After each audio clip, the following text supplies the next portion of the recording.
अस्सलाम वालेकुम friends, technological technique में खुश आमदीद। मैं हूं आफ्ताब बलोच। आज मैं आपको बताता चलूं कि आजकल जो एसएमएस चल रहा है पीटीए वालों का, पाकिस्तान टेलीकम्युनिकेशन अथॉरिटी, कि आपके जो अनरजिस्टर्ड सेल फ़ोन हैं, मोबाइल हैं, वो आपके ब्लॉक हो जाएंगे, बंद हो जाएंगे। आप अपनी आईएमआई रजिस्टर कराएं, आप अपना सेल फ़ोन रजिस्टर कराएं, और भी वगैरह वगैरह बहुत बातें हैं।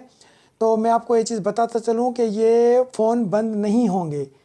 नहीं होने की वजह ये है, जो पीटीए से रजिस्टर्ड सेल फ़ोन है वो तो हम वैसे भी यूज़ कर रहे हैं, जिन पे पीटीए का स्टैम्प है, जो हम डब्बा पे एक सेल फ़ोन लेते हैं।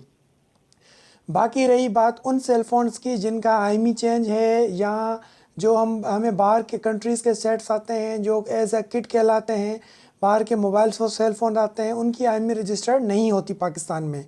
तो उनकी आईएमई को रजिस्टर करने का तरीका है, सब एसएमएस करेंगे आपकी तो वो सेल फ़ोन ऑटोमेटिक रजिस्टर्ड हो जाएगा। अगर आप उसका एसएमएस करेंगे आईएमई नंबर तो वो रजिस्टर्ड हो जाएगा।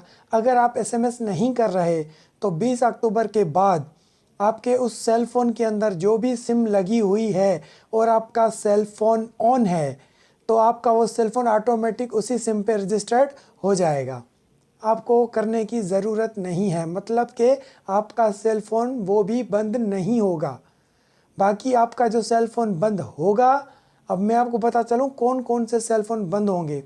सेल फ़ोन वो बंद होगा, पहली बात, जो पीटीए से रजिस्टर्ड नहीं है, पाकिस्तान में डब्बा पैक नहीं लिया गया, बाहर कंट्री का सेल फ़ोन आया हुआ है।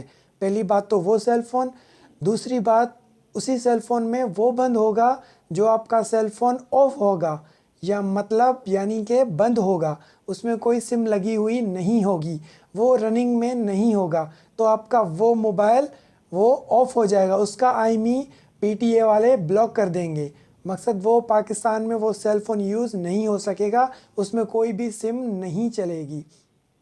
तो ये एसएमएस चल रहे हैं जितने भी आ रहे हैं, आप उनको थोड़ा इग्नोर कर दें।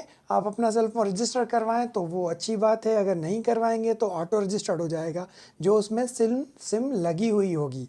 ठीक है, आ गई बात समझ में? और कोई इसके मुतालिक सवाल है तो आप मुझे कमेंट्स में लिख सकते हैं। मेरी वीडियो को आप शेयर कर सकते हैं अपने दोस्तों के साथ, ताकि उनको भी इस चीज़ का पता चले। तो आप मेरी वीडियो को लाइक कीजिए, मेरी वीडियो पर कमेंट्स कीजिए, शेयर कीजिए अपने दोस्तों के साथ। बेल के बटन को प्रेस करना ना भूलें ताकि मेरी हर वीडियो आपको अपडेट मिल सके। मुझे दीजिए इजाज़त, फिर मिलते हैं एक नई वीडियो के साथ। तब तक खुदा हाफिज़।